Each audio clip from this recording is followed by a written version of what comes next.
Night 2 of the Republican National Convention has come to an end. The theme tonight, Make America Safe Again. Tonight, speakers highlighted the GOP's immigration agenda, and we saw some pretty interesting names take the stage in Milwaukee. CBS Philadelphia's Dan Snyder is here now with more. Hi, Dan. Hi, guys. Yeah, night 2 of the Republican National Convention has come to an end. The theme tonight, as we said, Make America Safe Again. Speakers highlighting immigration and crime, but we also saw some interesting names there.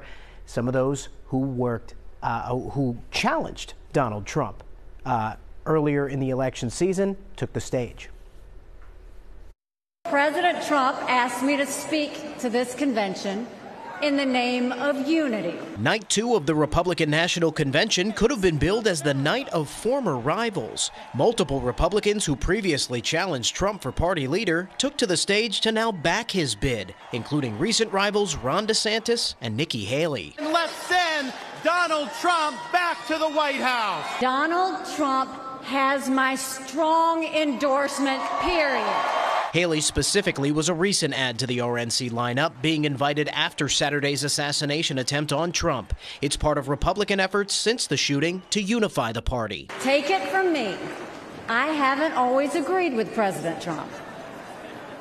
But we agree more often than we disagree. The official theme for Tuesday night was Make America Safe Again, with a focus on immigration. It's been a signature, sometimes controversial policy for Trump, and it will once again loom large as part of the GOP platform. We will lock down the border, and yes, we will finish building the wall. On crime, Philadelphia native and Kensington resident Michael Coyle addressed the convention Tuesday. He described the troubles of the neighborhood that has seen rampant open drug use and whose cleanup has been a priority for Mayor Sherrell Parker. Do you know what the smell of rotting flesh smells like? The people of my city do. In Donald Trump, I see a leader who will end the urban nightmare.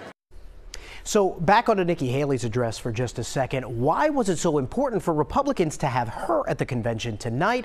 Well, just take a look at the numbers. Back in April's primary here in Pennsylvania, more than a month after she officially left the race, Haley still pulled more than 158,000 votes. And in what's expected to be a tight race here, every vote will matter. So Trump will likely look to move some of her supporters his way. Yuki. Dan, thank you for that.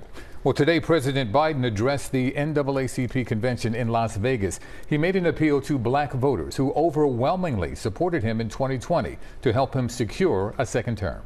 Just think about where the black community was when I came into office. Think about how far the black community has come. But we still got a long way to go. COVID no longer controls our lives. Our economy is not figuratively, literally, the strongest economy in the world. Historic low black unemployment, record growth in black small businesses. Recent CBS News polls show President Biden trailing former President Trump in every battleground state, including Nevada. Tomorrow, the president is set to address the largest annual gathering of Latino advocates and policymakers in Vegas.